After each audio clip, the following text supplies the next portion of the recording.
Saudi Aramco is making profit by the second. The same oil we have here. Saudi Aramco. Check it on your phone. Google it. They make profit by the second. By every second they make profit. The same oil, the same crude, the same management that they have is what we have here. We are not a serious people. Ask me why.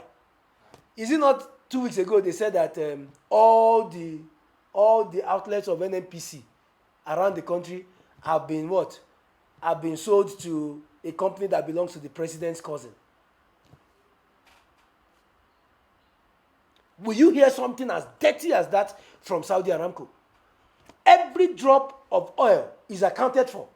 Who is accounting for us here? They decide, you just said it. 2 weeks ago they said they made a profit of $3 billion. Today now they are saying they are in debt. Nobody is asking questions. Nobody is holding them accountable. NNPC can decide on your own today and say, we don't have one kobo in our coffers. They can wake up tomorrow for political expediency and tell you that we have 100 billion. Do you understand? When there is no system in place to encourage accountability, what you will have is the mess. Solomon, for more than 3 months, will be having fuel scarcity across the country. There is a minister of petroleum who is the president and commander-in-chief of the armed forces. He has not addressed Nigerians on that issue. There is a minister of state for oil. There is a minister of state for gas. There is the MDNNPC. They have the spokesperson. They have the communication people in the NNPC. None of them has deemed it fit to engage Nigerians. Why? Because they do not consider Nigerians human beings. They do not consider you that they owe you any explanation. And it is only in this country. So when you asked me the question and I told you that we are not a serious people, that was what I meant. When we are serious, we will open the books of the NNPC. We will open the books of the NNPC, no matter who is involved.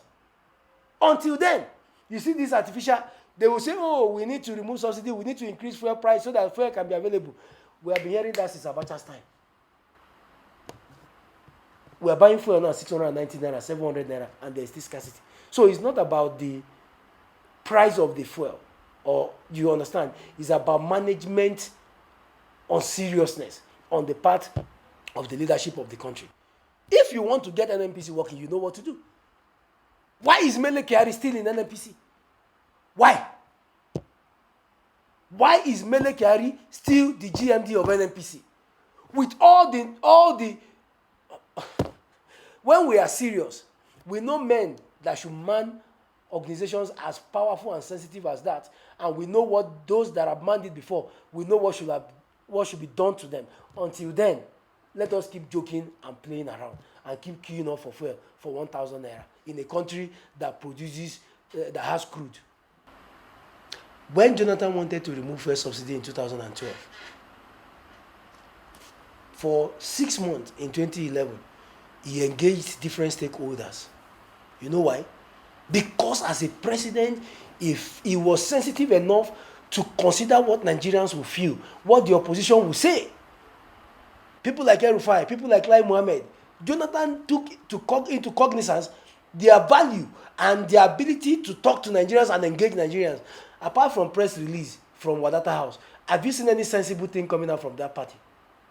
So you are now wondering that a president got a presidential jet, he bought Cadillac and everything. If Tinubu wants third term, today he will get it. If Tinubu wants third term, he will get it. Because who is going to oppose him? Ordinary protest. How many people came out? How many?